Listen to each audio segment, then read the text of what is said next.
Okay, so you're thinking about selling your company. We're going to talk about your most valuable and yet totally invisible asset, your intellectual property. And look, this isn't just about some patents stuffed in a drawer. We're talking about the very heart of your company's value when it's time to make a deal. It's kind of wild when you think about it, but in today's world, the biggest chunk of a company's sale price is usually for something you can't even touch. It's your code, your brand, your secret sauce. That's your IP. And believe me, it is the absolute heart of the deal. Right, that is the million-dollar question, isn't it? So here's how we're going to break it down. First, we'll figure out what your IP is actually worth. Then, we'll walk through how to survive the buyer's super intense investigation. And finally, we'll get into the nitty-gritty of negotiating that financial safety net that protects you long after the deal is done. Now, before we even start talking numbers, we have to get one thing crystal clear, and that's the difference between what your IP is worth and what a buyer is going to pay for it. Trust me, they are not the same thing, and understanding this little detail is the key to a really successful exit. Think of it like this. Price, that's the cash that hits your bank account on day one. But value? Oh, value is all about the future. It's the river of cash your IP is going to generate for years and years. A smart buyer isn't just paying for what you've already built. They're buying their future profits, and that's what they'll pay a huge premium for. So how in the world do you put a price tag on an idea? It sounds kind of like magic, right? Well, it's not. Professional valuators have three main ways they do this, turning those intangible things into a very real number. First up, you've got the cost method. This one's pretty easy to wrap your head around. It just asks, what would it cost someone else to build this exact same thing? Your software, your patent, whatever, from zero, right now. It includes all the labor and resources, but it also has to account for, whether any of that tech is getting a little old.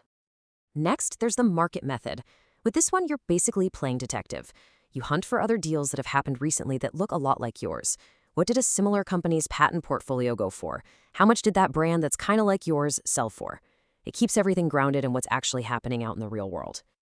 And as you can see here, this is not just a wild guess. It's a really structured process.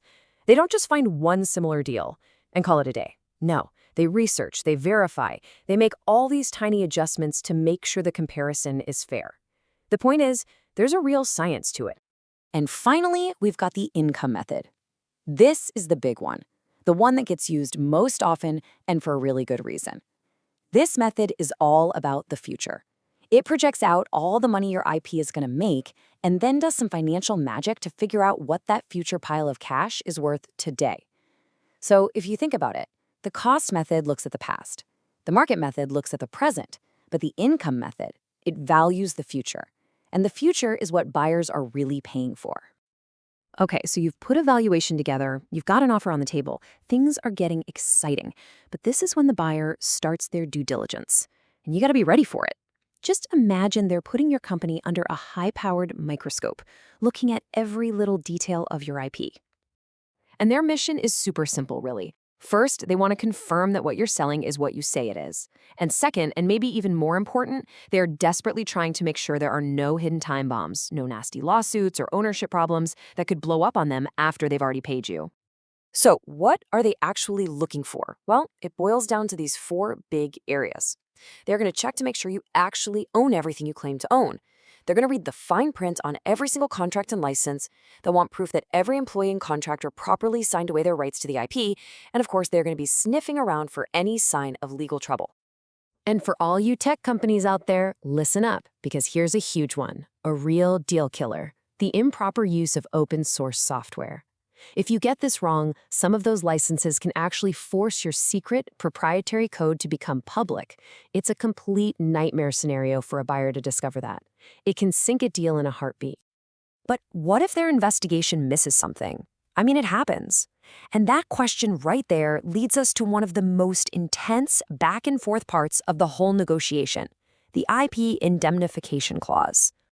The easiest way to think about this is as a financial safety net for the buyer. It's a binding promise from you, the seller, and it basically says, hey, if some hidden IP problem pops up down the road, I've got your back. It spells out exactly who paid for what. And the negotiations for you, the seller, are always going to come down to these four things. First, the scope. What specific problems are you covering? Second, the duration. How long are you on the hook for? A year? 2 years? Then there's the cap. What is the absolute maximum amount you might have to pay out? And finally, the basket, which is kind of like a deductible. It protects you from having to deal with a bunch of tiny, annoying claims. So, if you take one thing away from all this, let it be this. You cannot, absolutely cannot, wait until a buyer comes knocking to get your IP organized.